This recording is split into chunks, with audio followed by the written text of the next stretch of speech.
नमस्कार, जय हिंद दोस्तों आज हम देखने वाले हैं आपका बिहार टेक्नीशियन ग्रेड 3। देखिए आपका कमेंट बहुत अधिक आ रहा है कि सर इस प्रैक्टिस सेट को जो है कंप्लीट कराइए। तो दोस्तों आप सभी को बता दें, जो आपका BSPHCL जो है Bihar state power company limited, जो आपका बिहार टेक्नीशियन का प्रैक्टिस सेट निकाला गया था क्वेश्चन बैंक, आज हम इसको जो है कंप्लीट करने वाले हैं। इसमें देखेंगे तो आपका 15 सेट दिया गया है, 10 आपका जो है न्यू सेट है और यहाँ पर देखिए 5 आपका जो है सॉल्व पेपर दिया गया है 18 का, ठीक है। और इसमें दोस्तों अगर हम बात करते हैं तो 5 सेट जो है मैंने ऑलरेडी अपलोड भी कर दिया है, इसका प्रॉपर प्लेलिस्ट भी बना है, आप जा करके प्लेलिस्ट चेक करके सारा वीडियो देख सकते हैं। आज हम देखेंगे टेस्ट सीरीज आपका 6 देखेंगे, पूरा वीडियो को देखिएगा। और शाम में दोस्तों आपका BSSC इंटर लेवल का ही प्रैक्टिस सेट आएगा, तो उसको भी आप वहाँ से जो है कंप्लीट कर सकते हैं। चलिए वीडियो को शुरू करते हैं। तो ये रहा आपका टेस्ट सीरीज 6 नंबर है, ठीक है। इसके पहले का 5 सेट आप जा करके देखिएगा, आपका रिविजन अच्छे तरीके से हो जाएगा। अब यहाँ से देखिए आपको जो है सामान्य जानकारी जो है शुरू हो रहा है पेपर 1 से, ठीक है। चलिए देखते हैं। देखिए पहला प्रश्न है, निम्नलिखित में से सर्वाधिक अभिक्रियाशील धातु कौन से है? इनमें से कौन से सर्वाधिक अभिक्रियाशील धातु है? तो ऑप्शन नंबर ए हो जाएगा, पोटेशियम जो है आपका सर्वाधिक अभिक्रियाशील धातु है, ए जो है इसका सही आंसर होगा। सबसे अक्रियशील धातु कौन सा है? तो आपका Au हो जाएगा, है ना। तो आप अच्छे से याद रखिएगा, Au एवं Ag के कम क्रियाशीलता के कारण जो है यह स्वतंत्र अवस्था में पाया जाता है। नेक्स्ट क्वेश्चन, वायसराय की कार्यकारिणी परिषद में शामिल होने वाले प्रथम भारतीय कौन थे? प्रथम भारतीय कौन थे? तो ये हो जाएगा सत्येंद्र प्रसन्ना सिन्हा। ऑप्शन नंबर जो है दूसरे का सी सही आंसर होगा। सत्येंद्र प्रसन्ना सिन्हा को विधि सदस्य जो है बनाया गया था। भारतीय परिषद एक्ट 1909 के द्वारा प्रथम बार एक भारतीय को गवर्नर जनरल के रूप में या फिर गवर्नर जनरल की कार्यकारिणी परिषद में जो है सदस्य बनाया गया था। नेक्स्ट क्वेश्चन है क्वेश्चन नंबर 3, फरवरी 2024 तक में विधि आयोग के वर्तमान अध्यक्ष हैं।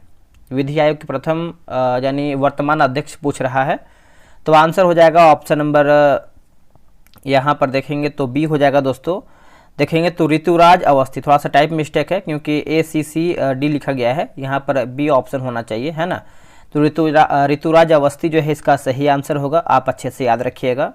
वही बात करेंगे हम प्रवीण कुमार श्रीवास्तव के बारे में, तो ये जो है केंद्रीय सत्कर्ता आयोग के अध्यक्ष हैं। और दिया गया है दोस्तों, आप देखेंगे तो अरुण कुमार मिश्र, है ना। अरुण कुमार मिश्र जो हैं ये हो जाएंगे आपके राष्ट्रीय मानवाधिकार आयोग के अध्यक्ष। और प्रदीप कुमार मोहंती की बात करते हैं तो ये लोकपाल के अध्यक्ष हैं। निम्नलिखित में से वह कौन सा राज्य है जिसकी अंतर्राष्ट्रीय सीमाएं 3 देशों से मिलती है? जिसकी अंतर्राष्ट्रीय सीमाएं जो है 3 देशों से मिलती है। आंसर आपका चौथे का हो जाएगा, ऑप्शन नंबर डी होगा, उपरोक्त सभी का। जैसे अरुणाचल प्रदेश, सिक्किम, पश्चिम बंगाल, आप अच्छे से याद रखिएगा। अरुणाचल प्रदेश की सीमा जो है पूर्व में म्यांमार से जुड़ी है। अरुणाचल प्रदेश की सीमा पश्चिम में भूटान से जुड़ी हुई है ना।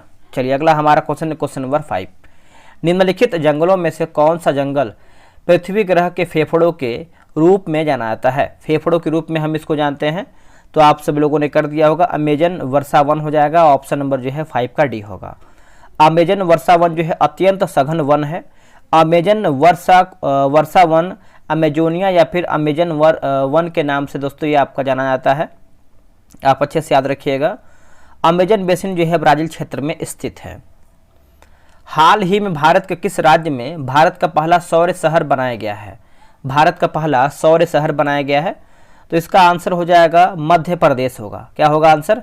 मध्य प्रदेश। ऑप्शन नंबर देखेंगे तो बी सही आंसर होगा। मध्य प्रदेश राज्य के सांची शहर को भारत का पहला सौर शहर बनाया गया है। सांची मध्य प्रदेश के रायसेन जिले में स्थित है, यह भी आप अच्छे से नोट कीजिएगा। भारत के गणतंत्र दिवस 2024 में मुख्य अतिथि कौन थे? मुख्य अतिथि कौन थे? तो ये आपके हो जाएंगे इमैनुअल, है ना, इमैनुअल मैक्रोन। ऑप्शन नंबर जो है आपका 7 का ए सही आंसर होगा। नेक्स्ट क्वेश्चन है, ब्रह्मपुत्र नदी का उद्गम कहाँ से हुआ है? उद्गम कहाँ से हुआ है? तो ये आपका ऑप्शन नंबर ए होगा, तिब्बत के मानसरोवर झील के निकट कैलाश श्रेणी के जो कि येमायुंगडुंग हिमनद से हुआ है। ऑप्शन नंबर जो है 8 का ए सही आंसर होगा। तिब्बत में ब्रह्मपुत्र नदी को सांगपो नदी के नाम से दोस्तों ये आपका जाना जाता है। भारत में ब्रह्मपुत्र नदी सर्वप्रथम अरुणाचल प्रदेश में प्रवेश करती है। अरुणाचल प्रदेश में ब्रह्मपुत्र नदी को जो है सियांग अथवा दिहांग नाम से भी जाना जाता है। सर्वोच्च न्यायालय के मुख्य न्यायाधीश संघ लोक सेवा आयोग के अध्यक्ष, मुख्य निर्वाचन आयुक्त एवं भारत के नियंत्रक एवं महालेखा परीक्षक पदों में वरीयता क्रम में सबसे उच्च क्रम कौन सा पद है? सबसे उच्च क्रम पूछ रहा है, तो देखिए आपका हो जाएगा सर्वोच्च न्यायालय के मुख्य न्यायाधीश होगा। ऑप्शन नंबर जो है 9 का ए सही आंसर होगा। भारत के वरीयता क्रम में सर्वोच्च न्यायालय के मुख्य न्यायाधीश का जो क्रम है 6ठा स्थान पर आता है, तो आप अच्छे से याद रखिएगा। भारतीय संविधान का अनुच्छेद 18 इनमें से किस अधिकार से संबंधित है? अनुच्छेद 18 जो है दोस्तों आप सब लोग को पता है, उपाधियों का उन्मूलन हो जाएगा। ऑप्शन नंबर जो है 10 का सी सही आंसर होगा। और अस्पृश्यता का उन्मूलन की बात करते हैं तो ये आपका अनुच्छेद 17 हो जाएगा। क्या होगा? अनुच्छेद 17, ये भी आप अच्छे से याद रखिएगा। और यहाँ पर आप सभी को बता दें कि संविधान के अनुच्छेद 14 के अनुसार भारत के राज्य क्षेत्र में किसी व्यक्ति को विधि के समक्ष समता या विधियों समान संरक्षण से वंचित नहीं करेगा। चलिए नेक्स्ट हम क्वेश्चन देख लेते हैं। अगला क्वेश्चन क्या है? अगला क्वेश्चन जो है आपका मानसिक योग्यता का है। तो आप सभी लोग देखिए ग्रुप ज्वाइन कर लीजिएगा, वहाँ पर आपका जो है बिहार टेक्नीशियन का ग्रुप बनाया गया है। आपको हम व्हाट्सअप नंबर देते हैं, आप वहाँ पर मैसेज कीजिएगा, आपको जानकारी मिल जाएगा। 8756546533 आप जो है बिहार टेक्नीशियन मैसेज कीजिएगा, आपको प्रॉपर जानकारी मिलेगा। हम मैथ रीजनिंग छोड़ देते हैं, बाकी आगे जो आपका क्वेश्चन है उसको हम देख लेते हैं। जैसे आगे आपका जो है हिंदी का दिया गया है, हिंदी पढ़ेंगे हम। बोला कि देश भर में कोरोना का प्रकोप जारी है, इस वाक्य में किस प्रकार के क्रिया विशेषण का प्रयोग हुआ है? क्रिया विशेषण का प्रयोग हुआ है, तो इसका सही आंसर क्या होगा क्वेश्चन नंबर 21 का? देखिए इसका सही उत्तर आप दोस्तों देखेंगे 21 नंबर का, तो ऑप्शन नंबर बी होगा, स्थानवाचक हो जाएगा। बी जो है इसका राइट आंसर होगा। इनमें से आगे नाथ न पीछे पगहा लोकोक्ति का अर्थ क्या है? देखिए इसका आंसर आपका 22 का हो जाएगा। ऑप्शन नंबर डी हो, किसी तरह की जिम्मेदारी का न होना, है ना। ऑप्शन नंबर जो है 22 का डी सही हो जाएगा। इनमें से कौन सा शब्द जो है प्रति उपसर्ग से निर्मित शब्द रूप है? यानी प्रति से हमारा कौन सा शब्द आपका बना है? तो देखिए 23 का आंसर देखेंगे तो आपका जब इसका संधि विच्छेद करेंगे, जैसे प्रत्येक का संधि विच्छेद करेंगे तो आपका प्रतिधन 1 होगा। और उसके बाद यहाँ पर देखिए प्रत्यक्ष का संधि विच्छेद करेंगे तो आपका प्रतिधन अक्ष होगा। प्रतिध्वनि की बात करते हैं तो आपका प्रतिधन ध्वनि होगा। तो आंसर बोल सकते हैं ये सभी, यानी सभी हमारा जो है प्रति उपसर्ग से निर्मित हमारा जो है शब्द बन के तैयार होता है। चलिए अगला हमारा क्वेश्चन है, क्वेश्चन नंबर आपका देख लेते हैं 24 नंबर। बोला कि अर्श पर होना मुहावरे का अर्थ क्या है? अर्श पर होना मुहावरे का अर्थ क्या है? तो अपने को बहुत बड़ा समझना, अपने को बहुत बड़ा समझना। ऑप्शन नंबर 24 का ए सही होगा। दिए गए शब्द के पर्यायवाची शब्द का चयन करें। आदि, आदि का पर्यायवाची क्या होता है? तो ये आपका अभ्यस्त होता है। क्या होता है आंसर? अभ्यस्त। आदि का जो है आपका अभ्यस्त जो है पर्यायवाची होता है। ऑप्शन नंबर सी सही होगा। दिए गए वाक्य का वह भाग ज्ञात करे जिसमें कोई त्रुटि नहीं है। परोपकार करने से मनुष्य का मन में शांति का अनुभव होता है। तो आंसर हो जाएगा ऑप्शन नंबर डी, मनुष्य का मन में, है ना। ऑप्शन नंबर डी होगा। रिक्त स्थान को भरने के लिए उपयुक्त शब्द का चयन करें। एक लड़की की लंबाई डैश है, एक लड़की की लंबाई जो है डैश है, तो ऑप्शन नंबर जो है 27 का सी होगा। एक लड़की की लंबाई जो है आपका अधिक है, सी सही होगा। सही वर्तनी वाले शब्द का चयन करें। सही वर्तनी वाले शब्द का चयन करके बताइए। तो आपका पीक दान होगा। क्या होगा आंसर? पीक दान। ऑप्शन नंबर सी होगा। दिए गए वाक्य का वह भाग ज्ञात करें जिसमें कोई त्रुटि है। बात तो तुमने ठीक कही, पर इतने रुपए कहां से आएगा? तो इसका आंसर क्या होगा क्वेश्चन नंबर 29 का? तो देखिए ऑप्शन नंबर जो है कहां से आएगा, यही आपका जो है सही होगा। Option number C. सही वर्तनी वाले शब्द का चयन करें। सही वर्तनी वाले शब्द का चयन करें। तो देखिए आपका आयुष्मान जो है आपका सही यानी शुद्ध आपका लिखा गया है। ऑप्शन नंबर 30 का ए जो है करेक्ट आंसर होगा। अब यहाँ पर जनरल इंग्लिश दिया गया है तो इसको भी हम देख लेते हैं। बोला कि select the most appropriate meaning of the given idiom to beat the clock. इसका आंसर आपका हो जाएगा ऑप्शन नंबर बी होगा, to perform a task within the time limit. Option number B right होगा। Select the most appropriate synonym of the given word yesterday, है ना। Yesterday का पूछ रहा है तो 32 का देखेंगे तो ये आपका टॉट हो जाएगा। ऑप्शन नंबर जो है 32 का सी होगा। Select the most appropriate meaning of the given idiom. As thick as a 2 short planks. Answer हो जाएगा ऑप्शन नंबर ए हो जाएगा एस्टेमली स्टूपिड। ऑप्शन नंबर देखेंगे तो 33 का जो है ए होगा। Select the most appropriate option to fill in the blank. Tukaram said the scaling every mountain peak has its own dash. देखिए 34 का आंसर आप देखेंगे तो ऑप्शन नंबर जो है डी सही होगा। चैलेंज जो है इसका करेक्ट आंसर हो जाएगा challenge. Select the most appropriate antonym of the given word betterment, है ना, बेटरमेंट। तो इसका आंसर देखेंगे तो बेटरमेंट का ऑप्शन नंबर जो है आपका बी हो जाएगा। डेट्रो का लिखा गया है डेट्रोरेशन, है ना। ऑप्शन नंबर जो है आपका 35 का बी राइट आंसर होगा। अब यहाँ से देखिए आपका कंप्यूटर की सामान्य जानकारी भी दिया गया है, तो इसको भी हम अच्छे से देख लेते हैं। MS एक्सेल में प्रोटेक्शन फीचर के संदर्भ में निम्नलिखित में से कौन आपका असत्य है, यानी हमारा गलत क्या है। तो देखिए सही पहले पढ़ेंगे हम। देखिए worksheet level protection security feature के रूप में अभिप्रेरित नहीं होता है। यह केवल प्रयोक्ताओं को वर्कशीट में लॉक की हुई सेल्स में परिवर्तन करने से रोकता है। यह सही है। बी देखेंगे, आप सीट प्रोटेक्शन के साथ यह निर्दिष्ट कर सकते हैं कि यूजर सीट में वास्तव में क्या कर सकता है, जिससे यह सुनिश्चित होता है कि आपके वर्कशीट में कोई भी महत्वपूर्ण डेटा प्रभावित नहीं होता। ये भी सही है। देखिए सी दोस्तों गलत हो जाएगा। आप पासवर्ड निर्दिष्ट करके अपनी वर्कबुक के स्ट्रक्चर को लॉक नहीं कर सकते हैं, ये आपका गलत हो जाएगा। डी हमारा सही, इसको भी देख लेते हैं। MS एक्सेल में आप MS एक्सेल फाइल को पासवर्ड निर्दिष्ट करके लॉक कर सकते हैं, जिससे यूजर इसे खोल या परिवर्तित नहीं कर सकते हैं। तो यही आपका सही है। अगला है कि एक वर्कशीट की एक सेल की पर लिखा गया है फॉर्मेटिंग को उसी वर्कशीट की दूसरी सेल में लागू करने के लिए आप निम्नलिखित में से डैश का उपयोग करेंगे। आप जो है निम्नलिखित में से किसका उपयोग करेंगे, तो ऑप्शन नंबर जो है 37 का डी होगा। आप अच्छे से याद रखिएगा। पास्ट स्पेशल और फॉर्मेट होगा। कार्यालय में इस्तेमाल किए जाने वाले लैपटॉप में डैश की डेटा जो है स्टोरेज क्षमता होती है। डैश की डेटा स्टोरेज क्षमता होती है। तो इसका आंसर आपका हो जाएगा ऑप्शन नंबर ए 512 GB हो जाएगा। ए जो है राइट आंसर होगा। वायरलेस नेटवर्क का इस्तेमाल करते समय SSID इनमें से किसे निरूपित करता है, इनमें से किसे जो है निरूपित करता है, तो unique identifier of the wireless network. Option number जो है आपका डी सही आंसर होगा। अगला है कि ऑप्टिकल डिस्ट्रीब्यूशन नेटवर्क क्या है। ऑप्टिकल डिस्ट्रीब्यूशन नेटवर्क क्या है, तो फिजिकल फाइबर और ऑप्टिकल डिवाइस जिसके माध्यम से सिग्नल को दूर संचार नेटवर्क में उपयोगकर्ताओं तक वितरित किया जाता है। ऑप्शन नंबर जो है 40 का बी सही उत्तर होगा।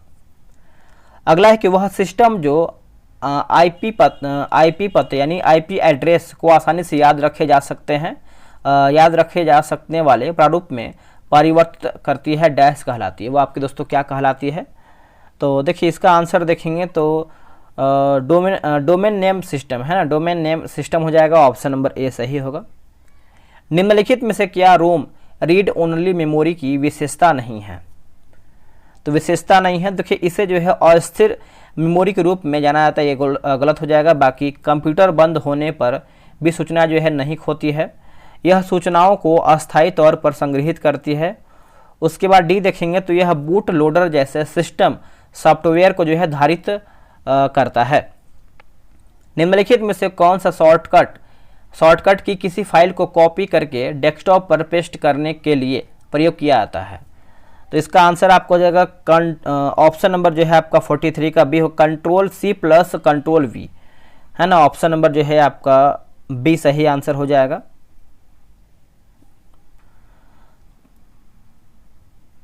चलिए नेक्स्ट हमारा क्वेश्चन है क्वेश्चन नंबर 44। निम्नलिखित में से कौन सा एक नॉन वेलेटाइल मेमोरी का उदाहरण है। इसका आंसर होगा रोम, है ना, रीड ओनली मेमोरी हो जाएगा। ए जो है सही होगा। कौन सा कंप्यूटर पेरिफेरल आपको भौतिक छवि या फिर दस्तावेज की प्रतिलिपि बनाने और उसे डिजिटल छवि के रूप में अपने कंप्यूटर पर सहेजने की सुविधा जो है प्रदान करता है, तो इसका आंसर क्या होगा दोस्तों? देखिए इसका सही आंसर हो जाएगा स्कैनर हो जाएगा, ऑप्शन नंबर जो है सी सही होगा। कंप्यूटर तथा टाइपराइटर के लिए इस्तेमाल की जाने वाली कीबोर्ड है ना क्वेलिटी शैली विधि का आविष्कार किसने किया है? तो ये आविष्कार देखेंगे तो आपका क्रिस्टोफर लेथम सोल्स हो जाएगा, ऑप्शन नंबर जो है 46 का डी होगा। जिन हार्डवेयर इक्विपमेंट है ना इक्विपमेंट से कंप्यूटर बना होता है उसके नाम बताइए। तो उसका नाम देखेंगे तो आपका monitor, central processing unit, keyboard, mouse, ये सब जो है ज़रूरत पड़ता है एक कंप्यूटर तैयार करने के लिए।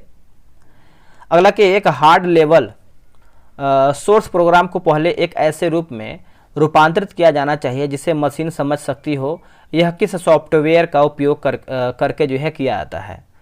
तो इसका आंसर हो जाएगा कंपाइलर हो जाएगा, ऑप्शन नंबर जो है 48 का सी सही उत्तर होगा। अगला है कि कर्नेल के बारे में निम्नलिखित में से कौन सा कथन जो है गलत है?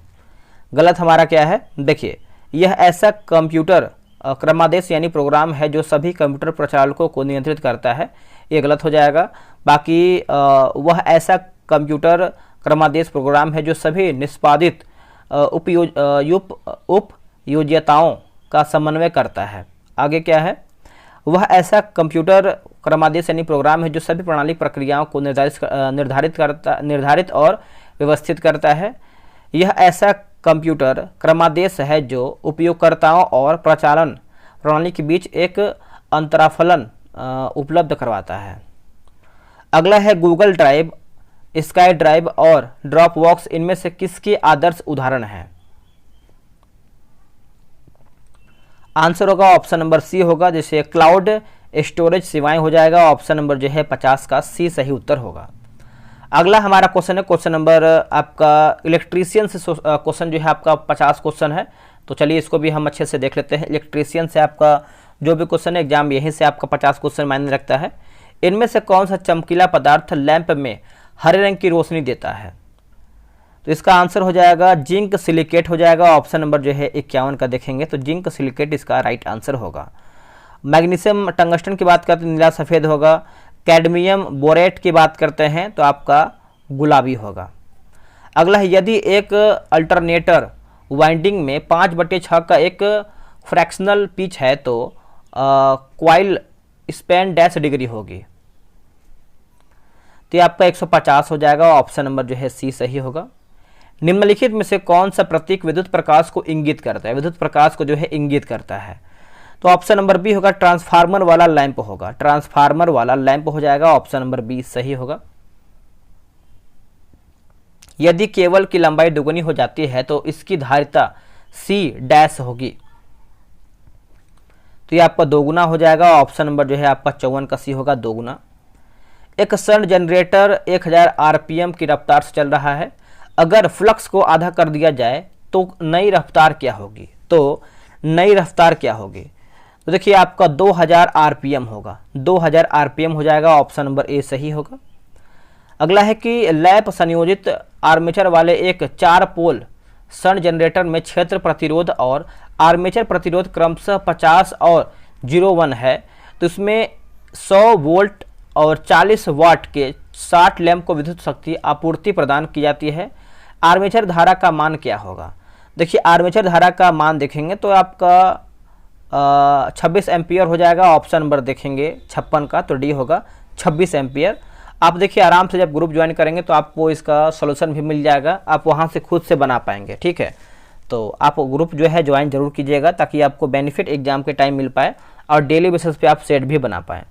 ट्रांसफार्मर में सौर स्तर प्रशिक्षण को डैश कहा जाता है, क्या कहते हैं इसको? इसको जो है हम नमूना प्रशिक्षण कहते हैं, नमूना परीक्षण कहते हैं, ऑप्शन नंबर ए सही होगा, नमूना परीक्षण। शॉर्ट सर्किट गियर का इस्तेमाल करने का उद्देश्य क्या है? शॉर्ट सर्किट गियर का इस्तेमाल करने का उद्देश्य क्या है? देखिए इसका आंसर हो जाएगा option number A, slip rings में रोटर को शॉर्ट सर्किट करना, ऑप्शन नंबर जो है 58 का ए सही होगा। अगला कि फीडर सुरक्षा के लिए प्रयुक्त किया जाने वाला रिले कौन सा है? रिले जो है दोस्तों कौन सा है? तो ये आपका ट्रांसले रिले होगा, क्या होगा? ट्रांसले रिले, ऑप्शन नंबर जो है 59 का भी होगा। देखिए थर्मल रिले का प्रयोग ओवर वोल्टेज से सुरक्षा हेतु करते हैं। थर्मल रिले जो है आपका सुस्त होती है। क्या होती है? सुस्त होती है। अगला कि बैटन वायरिंग के दौरान केबलों को स्थान पर दृढ़ता से क्लिपिंग करने के लिए डैश का इस्तेमाल किया जाता है। क्लिपिंग करने के लिए जो है डैश का इस्तेमाल होता है, तो लिंक केबल होगा। क्या होगा answer? Link cable. Option number जो है सी सही उत्तर होगा, लिंक केबल। नेक्स्ट क्वेश्चन देखेंगे, इनमें से कौन सर्किट ब्रेकर में सबसे कम वोल्टेज रेंज होता है? सबसे कम वोल्टेज रेंज होता है, तो इसका आंसर होगा एयर ब्रेक परिपथ वियोजक, है ना। ऑप्शन नंबर जो है 61 का ए सही आंसर हो जाएगा। निम्न में से किस प्रकार के जनरेटर सभी लोड पर स्थिर वोल्टता आउटपुट प्रदान करते हैं? आउटपुट प्रदान करते हैं, तो देखिए ये आपका लेवल कंपाउंड जनरेटर हो जाएगा। ऑप्शन नंबर देखेंगे तो 62 का जो है आपका डी सही आंसर होगा। अगला प्रश्न है कि आर्मेचर प्रतिरोध 0.4 और 150 वोल्ट डीसी मोटर में 142 वोल्ट का पश्च विद्युत बल है। आर्मेचर धारा जो है कितनी होगी? आर्मेचर धारा दोस्तों कितना होगा? तो ये आपका 20 एम्पियर हो जाएगा। ऑप्शन नंबर ए सही होगा। इनमें से किस प्रकार के इंसुलेशन केबल का इस्तेमाल अनग्राउंडेड सिस्टमों में किया जाता है? अनग्राउंडेड जो है सिस्टमों में होता है, तो इसका आंसर हो जाएगा 133% इंसुलेशन लेवल। ऑप्शन नंबर जो है 64 का बी सही उत्तर होगा। अगर कोई पंखा भनभनाहट की आवाज़ के साथ चलता है तो डैश की वजह से हो सकता है, तो ये आपका देखिए ब्रूस खराब होने, है ना। ऑप्शन नंबर जो है बी सही हो जाएगा। एक 4 पोल मशीन के लिए एक डुप्लेक्स वाइंडिंग में समानांतर पाथों की संख्या डैश है। पाथों की संख्या जो है डैश है, तो ये आपका 8 हो जाएगा। Option number C. केवल वोल्टता तनाव अधिकतम होता है। केवल वोल्टता तनाव जो है अधिकतम होता है, इसका आंसर हो जाएगा चालक की कोर पर। क्या होगा? चालक की कोर पर। ऑप्शन नंबर जो है 67 का डी सही उत्तर होगा। नेक्स्ट है कि एक स्टेयर केस पॉइंट डैश के साथ जो है संचालित होता है। किसके साथ ये आपका संचालित होता है? तो इसका आंसर हो जाएगा 2 टू वे स्विच, है ना। ऑप्शन नंबर जो है आपका 68 का बी सही आंसर होगा, जिससे एक ही लैंप को 2 जगह से नियंत्रित कर सकते हैं। 2 वे स्विच में 3 टर्मिनल होते हैं। अगला है कि एक इंडक्शन मोटर की जॉगिंग क्या है? जॉगिंग क्या है? तो ये हो जाएगा आपका प्रक्रिया है तो थोड़ी सी गति प्राप्त करने के लिए मोटर को एक बार या बार बार सक्रिय करना। ऑप्शन नंबर जो है आपका डी होगा। अगला कि मोटर का घूर्णन 14 से 14 आरपीएम पर घूमता है। इसकी तुल्यकालिक चाल 1500 आरपीएम है। मोटर का अनुमानित सर्पण, है ना, सर्पण प्रतिशत क्या है? तो इसका आंसर क्या होगा? 70 का। देखिए इसका आंसर देखेंगे तो आपका 6% हो जाएगा। ऑप्शन नंबर जो है सी होगा।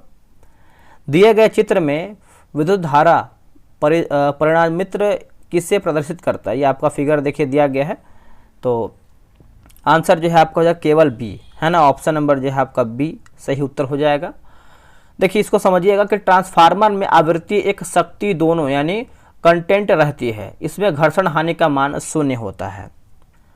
अगला है गॉड रिंग का प्रमुख प्रयोजन डैश होता है। आंसर हो जाएगा निचली यूनिटों पर विद्युत तनाव कम करना। विद्युत तनाव कम करना। ऑप्शन नंबर जो है 72 का ए होगा। आधुनिक घरेलू रेफ्रिजरेटर में एक्सपेंशन वाल्व को किससे जो है बदल दिया जाता है? किससे आपका बदल दिया जाता है? तो ऑप्शन नंबर जो है आपका कैपिलरी ट्यूब हो जाएगा। ऑप्शन नंबर जो है 73 का बी सही होगा, कैपिलरी ट्यूब। चलिए नेक्स्ट हमारा क्वेश्चन है, बोला कि कितने वोल्टेज के लय ठोस भू संपर्कन का इस्तेमाल किया जाता है? 125 वोल्ट से अधिक। क्या होगा आंसर? 125 वोल्ट से अधिक। ऑप्शन नंबर बी सही होगा। परिपथ वियोजक सामान्य रूप से कब कार्य करेगा? कब कार्य करेगा? लाइन में त्रुटि होने पर। क्या होगा आंसर? लाइन में त्रुटि होने पर। ऑप्शन नंबर डी सही होगा। इनमें से कौन सी शक्ति वितरण पद्धति अधिक विश्वसनीय है? अधिक जो है विश्वसनीय है, तो रिंग मैन पद्धति होगा। क्या होगा आंसर? रिंग मैन पद्धति। ऑप्शन नंबर जो है 76 का ए होगा, क्योंकि इस प्रणाली में प्रत्येक वितरण केंद्र को 2 ओर से सप्लाई प्रदान की जाती है। अगला है कि आरसीसी पोल का प्रयोग डैश लाइन में किया जाता है। आरसीसी पोल का प्रयोग जो है डैश लाइन में होता है, तो इसका आंसर आपका हो जाएगा अप टू 11 kV तक। ऑप्शन नंबर देखेंगे तो डी होगा। वितरण सूची का उपयोग किस लिए किया जाता है, किस लिए होता है? देखिए, बिजली की लाइन को उनकी विशेषताओं के अनुसार अलग करने के लिए आपका जो है वितरण सूची का उपयोग होता है। तो ऑप्शन नंबर देखेंगे तो सी जो है सही होगा। अब अतिभारण के विरुद्ध संरक्षण प्रदान करने हेतु किस रिले का प्रयोग किया जाता है, किस रिले का प्रयोग होता है? तो इसका आंसर क्या होगा 79 का? देखिए, तापीय रिले होगा। क्या होगा? तापीय रिले। ऑप्शन नंबर जो है सी सही होगा। एक स्वयं परिणामित की प्राथमिक कुंडली में टर्नों की संख्या 210 है, द्वितीय कुंडली में 140 है। यदि निवेश धारा 60 हो तो वह निर्गम कुंडली तथा उभयनिष्ठ कुंडली कितनी होगी?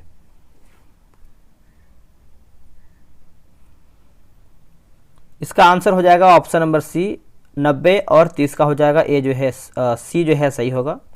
एक स्टैटिक इन्वर्टर एक कम आवृत्ति ऑसिलेटर है जो डैश के साथ जुड़ा होता है, जो डैश के साथ जुड़ा होता है। तो ये आपका एम्पलीफायर होगा। क्या होगा answer? Amplifier. Option number D होगा। डीसी चालक की गति नियंत्रित करने के लिए निम्न में से कौन सी विधि अधिक दक्षता और उच्चतम वोल्टेज नियमन प्रदान करती है, नियमन जो है प्रदान करती है? आंसर हो जाएगा आर्मेचर वोल्टता नियंत्रण। ऑप्शन नंबर जो है ए होगा, आर्मेचर वोल्टता नियंत्रण हो जाएगा। ए जो है राइट आंसर होगा। कोई केबल को YFY के रूप में डिजाइन किया जाता है या फिर किया गया है, यह क्या इंगित करता है, यह क्या इंगित करता है? तो ताम्र चालक XLPE रोधन फ्लैट आर्मर्ड PVC सीथेट होगा, है ना, सीथेड। ऑप्शन नंबर सी सही होगा। उच्च वोल्टेज केबल्स में इंसुलेशन के लिए आमतौर पर प्रयोग की जाने वाली सामग्री कौन सी है? प्रयोग की जाने वाली सामग्री की बात करते हैं तो ऑप्शन नंबर जो है कागज हो जाएगा। क्या होगा आंसर? कागज। Option number B. 2 ट्यूबुलर खंभों के बीच रखी जाने वाली दूरी होनी चाहिए। तो 100 से 300 मीटर हो जाएगा। ऑप्शन नंबर जो है आपका डी सही आंसर होगा, 100 से 300 मीटर।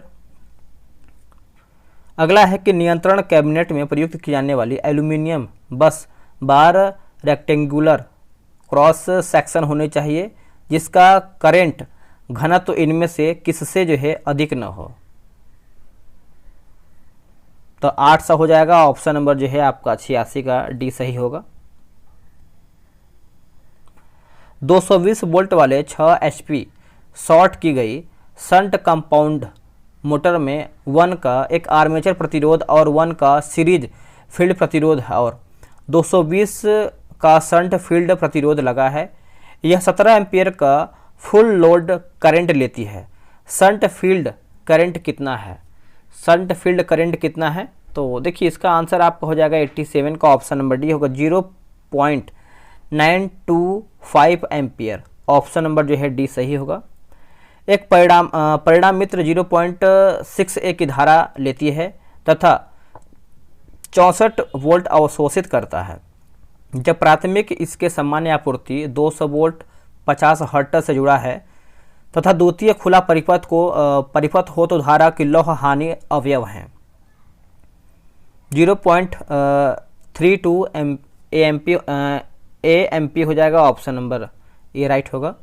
एक परिणाम मित्र में पूर्ण भार पर लौह हानि 900 वाट है तथा ताम्र हानि 1600 वाट है तो परिणाम मित्र के इस भार पर अधिकतम दक्षता होगी, अधिकतम दक्षता होगी तो आपका 75% हो जाएगा। ऑप्शन नंबर जो है डी सही होगा। एक प्रत्यावर्तन में 1 से 8 के क्वांटम स्थान के साथ 36 स्टेटर स्लॉट 4 धुनों में घुमाव हेतु पिच गुणांक है। तो आंसर हो जाएगा cos 20, है ना, अंश हो जाएगा 20। Option number B. अगला है कि एक 3 और 4 ध्रुव 12 खांचे तुल्यकालिक मशीन तुल्यकालिक गति से चल रही है तो खांचा कोण कितना होगा? देखिए, कोण के बारे में पूछ रहा है तो इसका आंसर क्या होगा बताइएगा। देखिए, इसका सही आंसर देखेंगे तो ऑप्शन नंबर 60, है ना, 60 डिग्री 7 कोण। Option number C. एक स्ट्रिंग इंसुलेटर में यूनिट है। सबसे निचले यूनिट में वोल्टेज कुल वोल्टेज का 33.33% है। इंसुलेटर की स्ट्रिंग दक्षता क्या है? तो ये आपका 75% हो जाएगा। ऑप्शन नंबर जो है सी सही होगा। 3 फेज वितरण पट्ट में प्रयोग किए जाने वाले वोल्टमीटर का परास क्या होता है? तो 0 से आप देखेंगे तो 500 वोल्ट हो जाएगा। Option number D. अगला हमारा क्वेश्चन है कि 36 slot 6 pole single layer 3 phase winding का डिस्ट्रीब्यूशन फैक्टर क्या है? तो इसका आंसर क्या होगा? इसका आंसर होगा 0.95 हो जाएगा। ए जो है करेक्ट आंसर हो जाएगा। एक सामान्य रूप से रखी गई स्क्रीन से 25 सीपी लैंप के लिए दूरी का निर्धारण कीजिए जिससे कि प्रदीपन 5 लक्स हो। दोस्तों 95 का आंसर देखेंगे तो ऑप्शन नंबर जो है आपका बी हो जाएगा। 2.24 मीटर। Option number B. निम्नलिखित में से कौन एक मध्य ऊर्जा जो कि यूपीएस की ऊर्जा सीमा है? आंसर हो जाएगा ऑप्शन नंबर बी हो जाएगा। आप अच्छे से याद रखिएगा। एकल फेज सीडी, फिर से पढ़ लेते इसको हम। एकल फेज डीसी ड्राइव में असतत आर्मेचर धारा का परिणाम है। आंसर क्या होगा? तो खराब गतीय नियमन। खराब गतीय नियमन ऑप्शन नंबर सी होगा। 8 × 10⁶ मीटर स्क्वायर क्षेत्रफल वाले एक कैचमेंट क्षेत्र के हाइड्रो इलेक्ट्रिक पावर स्टेशन में सालाना वर्ष 1.25 मीटर होता है और यील्ड फैक्टर 80% प्रति वर्ष इस्तेमाल किए जा सकने वाले जल का आयतन होगा। जल का आयतन होगा तो आपका 8 × 10⁶ CU.m। ऑप्शन नंबर ए होगा। यदि पदार्थ का अंतिम प्रतिबल 4.0 किलोग्राम प्रति मिमी स्क्वायर है और सुरक्षा का घटक 5 है तो सुरक्षित कार्य प्रतिबल ज्ञात कीजिए। आंसर होगा 0.8 kg, है ना। आप अच्छे से याद रखिएगा। निम्नलिखित में से किस प्रकार का परिपथ वियोजक निम्न वोल्टता और निम्न धारा के लिए अच्छा होता है? आंसर होगा ऑप्शन नंबर बी होगा। मिनिएचर परिपथ वियोजक। ऑप्शन नंबर बी होगा। दोस्तों हमारा वीडियो जो है यहीं पर समाप्त होता है। आप लोग कितना प्रश्न सही किए हैं कमेंट कीजिएगा, और क्या हम इसको कंटिन्यू करें कि नहीं करें आप भी कमेंट करके बताइएगा, क्योंकि ये सेट जो है पूरा ख़त्म नहीं हुआ था बुक का। इसमें देखिए डिस्कशन भी दिया गया, आंसर की भी दिया गया है। तो आप सब लोग ग्रुप ज्वाइन करेंगे तो आपको डिस्कशन के साथ आपको जो है सेट मिलेगा। तो मिलते हैं एक नई वीडियो में। आज के लिए इतना ही। जय हिंद।